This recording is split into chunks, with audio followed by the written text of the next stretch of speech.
Hola, bienvenidos a Mucho por Contar, el espacio del Canal UNE, donde cada semana tenemos un invitado que por su quehacer o por su liderazgo en proyectos innovadores tiene mucho por contar. Hoy tenemos como invitado a Iván Arizmendi. Él es cirujano vascular, profesor y jefe de la sección de cirugía vascular de la IPS Universitaria. Y él hizo parte de un grupo de cirujanos que realizó el primer trasplante de injerto arterial criopreservado. Esta es una innovación en la medicina, se hizo por primera vez en Medellín y él hizo parte de este grupo y por eso lo hemos invitado a Mucho por Contar. Iván, bienvenido, muchas gracias por estar con nosotros. Muchas gracias, Matilde, a ti por la invitación. Bueno, ese grupo que trabajó en este trasplante, que está conformado por ¿quiénes hicieron parte de ese grupo?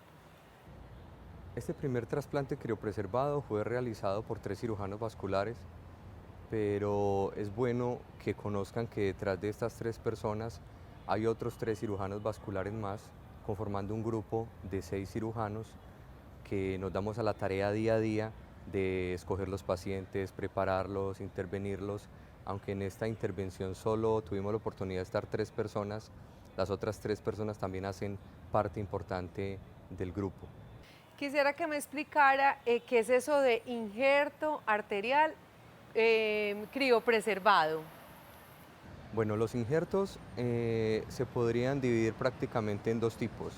El injerto fresco, que es el injerto que se retira del donante cadavérico y se trasplanta en la persona viva, en este caso el riñón o el hígado, que usted lo retira de una persona y en el transcurso de 6 12 horas lo está implantando en otra persona. Eso sería como un injerto en fresco.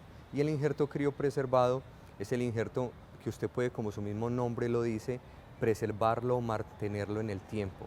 La criopreservación consiste básicamente en, a partir del nitrógeno líquido, obtener unas temperaturas extremadamente bajas hasta menos 170 grados. En estas temperaturas nosotros podemos mantener estos injertos congelados hasta alrededor de unos 20 años. Las arterias que nosotros estamos rescatando en este momento pudiéramos usarlas en el año 2035 y serían exactamente iguales a la arteria que yo saqué el día de ayer. Esa es una de las bondades de la criopreservación específicamente en este tipo de injertos. ¿Desde dónde nace esa idea de hacer este tipo de injertos? Me imagino que tuvo que haber unos estudios, unas investigaciones, unos experimentos. ¿Cómo son esos antecedentes de este Bueno, trasplante? si bien es cierto que este es el primer trasplante criopreservado que se hace en el país, en otras latitudes ya se ha venido haciendo estudios de este mismo tipo en Norteamérica y en Europa de mucho tiempo atrás, alrededor de unos 15 o 20 años atrás, se empezó a trabajar con este mismo tipo de injertos. Pero para hacer una referencia más local, en el cono sur solo hay 2 países que hicieron este tipo de injerto antes, que es Uruguay y Brasil. Ellos tomaron como la tecnología y el background que tenía Norteamérica y Europa en el qué hacer diario del trasplante arterial criopreservado. Si bien es un proceso técnicamente difícil, cuando usted se apoya en la literatura de otros países, es mucho más fácil que cuando usted tiene que construir el conocimiento desde el principio. En este caso nosotros no construimos un conocimiento, era un conocimiento que la literatura nos aportó, del cual nosotros nos pegamos, hicimos los protocolos para nuestra institución y para las diferentes EPS, y al mostrarle a ellos y decirle, esto se hace en Norteamérica, esto se hace en Europa, en Sudamérica ya se está haciendo, queremos, por decirlo de alguna manera, simular el mismo procedimiento que se hace en estos países, y fue lo que hicimos en el primer trasplante arterial criopreservado que se hizo en la IPS Universitaria. ¿Cuánto tiempo se demoró entre esos protocolos, diseñar esos protocolos y realizar ese primer trasplante? Nosotros llevamos más o menos trabajándole a los protocolos unos 2 años, nos demoramos más o menos unos 2 años, desde principios del 2012 empezamos a hacer los protocolos, a adquirir toda la revisión bibliográfica, pasar eso en un texto y ese texto sensibilizarlo y mostrarlo no solo a la institución, sino al Comité de Ética Médica y a las mismas EPS, que son los que nos proveen los pacientes, y en el momento que tuvo la aprobación de estos diferentes entes, dimos nosotros vía libre a empezar a hacer el trasplante criopreservado. ¿Para qué son importantes estos trasplantes de este tipo de injertos? Estos trasplantes, por decirlo de una manera muy sencilla, es la única opción que tienen las personas de conservar sus extremidades. Si el paciente no puede acceder a un tipo de trasplante de estos, la única opción es una amputación de la pierna, una amputación del muslo y muchas veces una desarticulación de toda la extremidad de la cadera. Si nosotros comparamos la calidad de vida de una persona joven, 20 años, que tiene toda una vida por delante, va a ser mucho más difícil una recuperación y una adaptación a la vida social cuando tiene una minusvalía que cuando logramos conservar la enfermedad.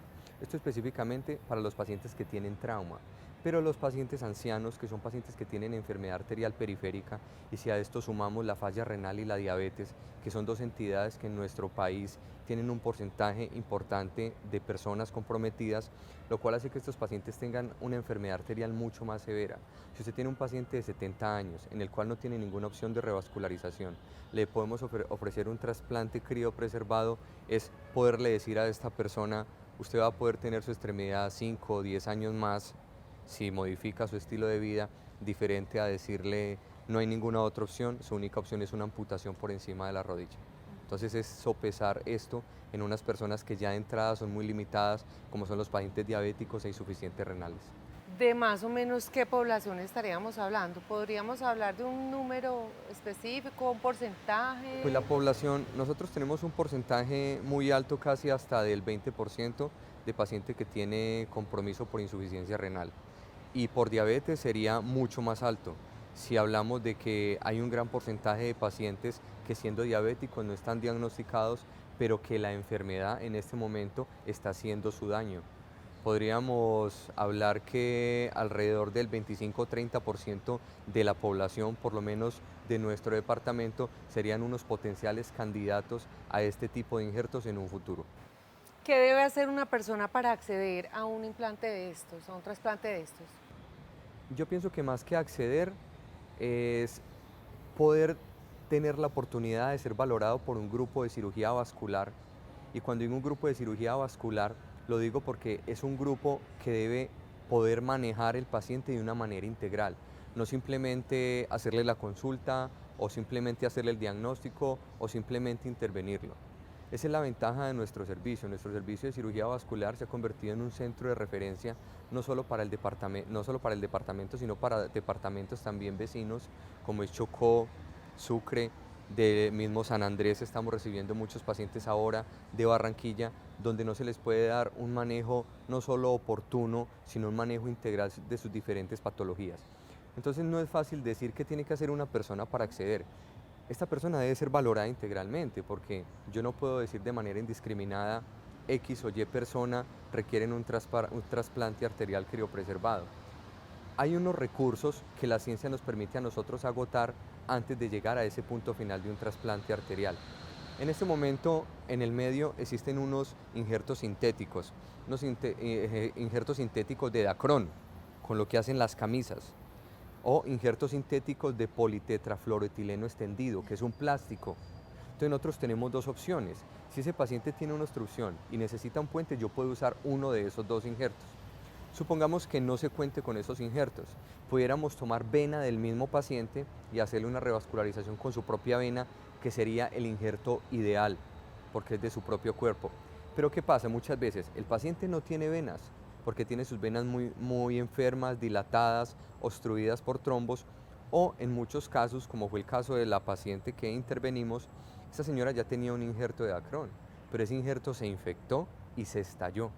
Entonces, cuando estos injertos se infectan, usted tiene que retirarlos y tiene que reemplazarlos por vena, pero muchas veces no cuentas con la vena. Es necesario usar en estos casos los injertos criopreservados. Entonces, por eso yo quiero que quede claro que no es que toda persona que quiera o tenga un problema arterial diga: es que yo quiero que me hagan un injerto criopreservado. Es un proceso y este es el paso final. El paso final que todas las EPS deben saber que existe en nuestro medio y que se está haciendo en la IPS universitaria. Vamos a ir a un pequeño corte de comerciales y enseguida regresamos a Mucho por Contar.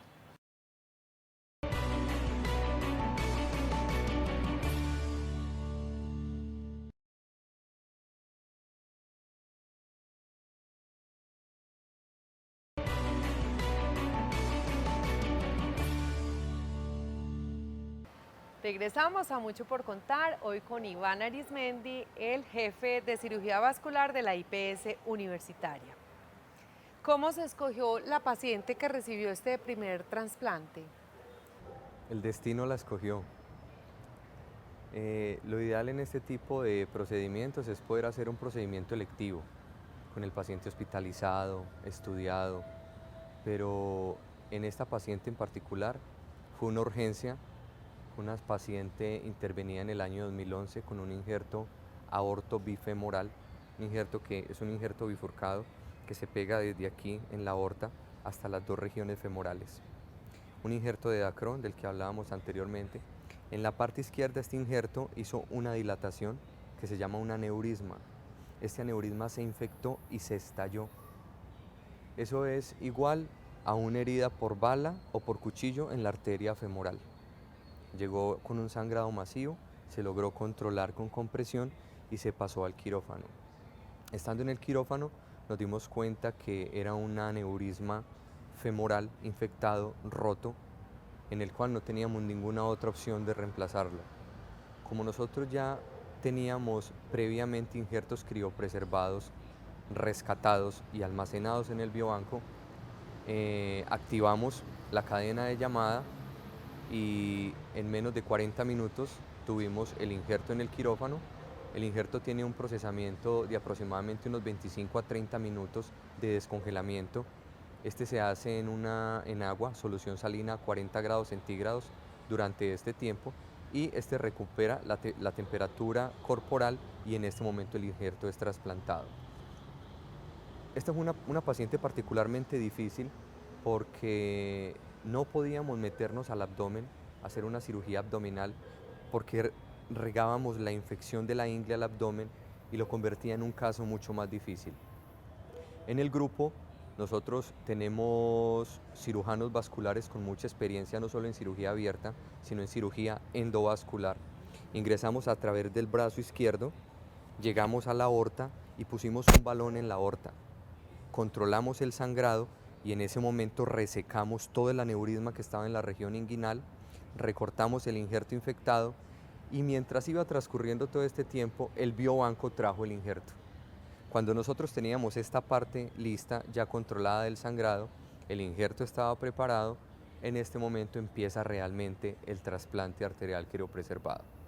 Pegamos el injerto desde la rama ilíaca de la prótesis previamente y la anastomosamos hacia la femoral común y desde la femoral común hacia la femoral superficial. Y así logramos nuevamente llevarle sangre a la extremidad izquierda.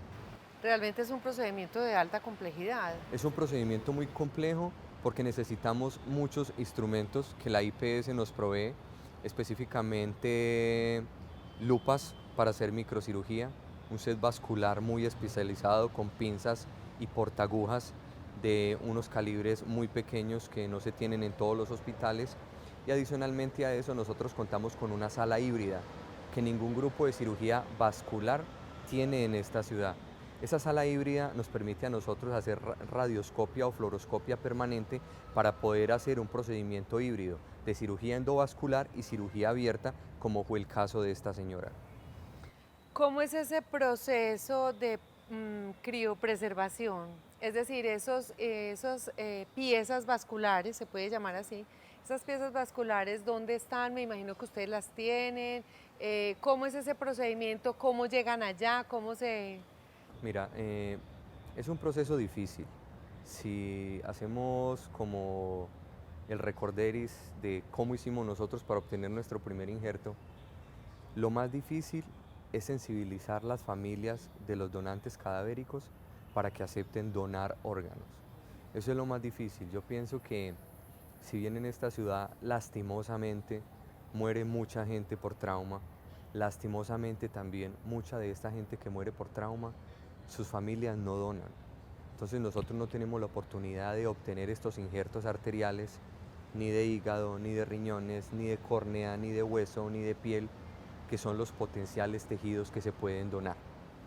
Pero finalmente, cuando la familia accede a hacer la donación de las arterias de su pariente, nosotros vamos al quirófano, hacemos una extracción minuciosa de las arterias desde la región ilíaca hasta la región poplítea por debajo de la rodilla y obtenemos una arteria de unos más o menos 45 a 50 centímetros de longitud. Esta arteria se procesa en un líquido que tiene dos sustancias, una que es antibiótica, que controla las bacterias, y la otra que es un antimicótico, que controla los hongos. Esto se manda al biobanco, el biobanco procesa el segmento arterial que nosotros le enviamos, lo lava, lo impregna nuevamente de otra sustancia antibiótica y antimicótica y lo pasa a nitrógeno líquido. Hay, por decirlo de alguna manera, unos containers que pueden albergar más o menos entre 40 y 50 segmentos arteriales a menos 170 grados centígrados. Entonces ahí ya llevamos dos procesos, el proceso de obtención del injerto, el proceso de transporte y almacenamiento en el biobanco, y allí en el biobanco puede pasar el tiempo que sea, puede pasar un día como pueden pasar 20 años. El biobanco, cuando nosotros le solicitamos el insumo, que es algo también muy importante que la gente sepa, y es que este tipo de injerto no requiere una compactibilidad histológica completa como si lo requiere el riñón. Cuando tú vas a trasplantar un riñón, tú necesitas que sea lo más compatible la persona que lo donó con la persona que lo va a recibir. Cuando nosotros vamos a hacer un injerto criopreservado arterial, lo único que necesitamos es una compatibilidad de grupo sanguíneo. Entonces esto hace que sea más fácil trasplantar este tipo de estructura vascular. El biobanco nos envía la estructura vascular al quirófano, se descongela y se implanta, más o menos como el proceso. Vamos a ir a un pequeño corte de comerciales, enseguida regresamos a Mucho por Contar.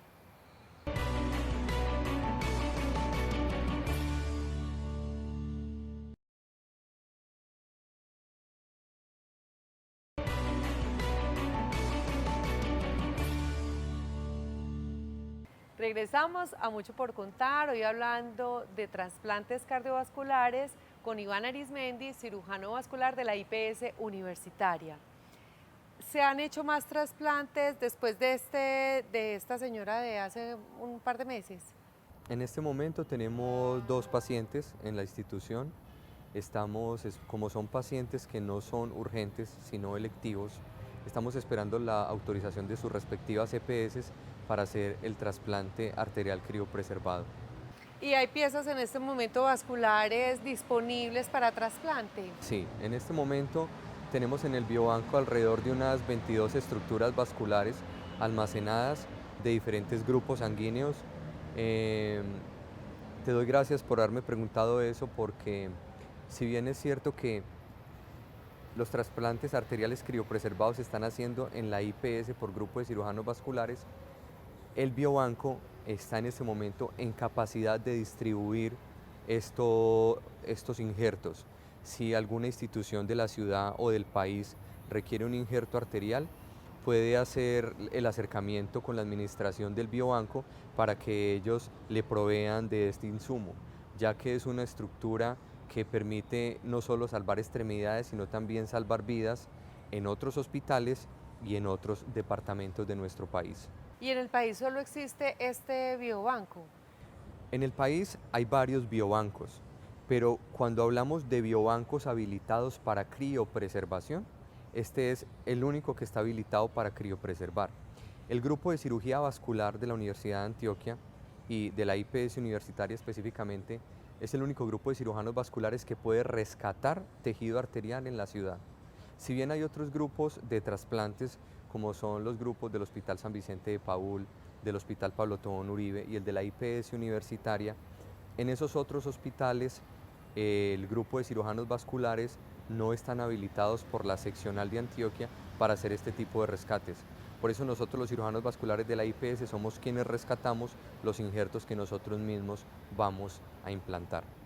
¿Han intervenido otras instituciones en este procedimiento o solo la IPS universitaria lo está haciendo? Hospitalarias, Sí, pues el tema de estos injertos, de estos no, trasplantes. no. Como te digo, en la ciudad tenemos un importante grupo de cirujanos de trasplantes de hígado y de riñón, y de corazón en la clínica cardiovascular, pero de trasplante arterial, el único grupo que hace trasplante arterial en este momento en el país es el grupo de cirujanos vasculares de la IPS universitaria. ¿Qué porcentaje de éxito tienen estos trasplantes? La tasa de éxito es realmente muy alta. Estamos hablando de alrededor de un 80-85% en el mantenimiento o conservación de la extremidad. Esto depende de dos cosas básicamente. Primero, que esta persona tenga buenas arterias en la parte distal donde uno pega el injerto, porque esta salida es la que determina que ese injerto no se vaya a tapar en el tiempo o que dure 1, 2 o 3 años, de acuerdo a las arterias que uno tiene. Cuando hablamos de arterias distales, más o menos se entiende de que por debajo de la rodilla uno tiene 3 arterias. Si uno tiene las 3 arterias abiertas, la, la probabilidad de que ese injerto esté abierto a un año es mucho más alta que si tú tienes 2 arterias ocluidas de esas 3 que tienes. Ese es el primer punto, ese es como el flujo de salida. Y lo otro muy importante es que estos pacientes tienen infección. Muchos de estos pacientes, cuando tienen infección asociada en el trasplante, son pacientes que se tienen que manejar con antibióticos por lo menos entre 6 y 8 semanas. Si nosotros en esas 6 a 8 semanas logramos controlar ese proceso infeccioso, la tasa de éxito aumenta mucho más, diferente a aquellos casos en los cuales no logramos controlar las infecciones.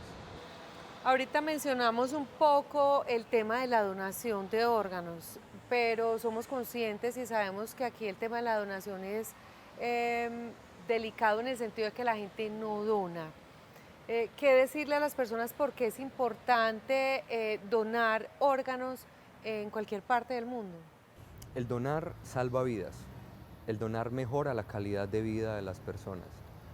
Yo pienso que en la medida que la población entienda que con el hecho de aceptar donar está mejorando la calidad de vida de las otras personas, ellas van a entender y van a poder autorizar una donación. Es muy difícil en el momento en que tú tienes tu pariente muerto, tener 1 o 2 personas asediándote, por favor firme, done, acepte. Yo pienso que esta situación se podría subsanar si nosotros somos conscientes de que estando vivos podemos autorizar una donación.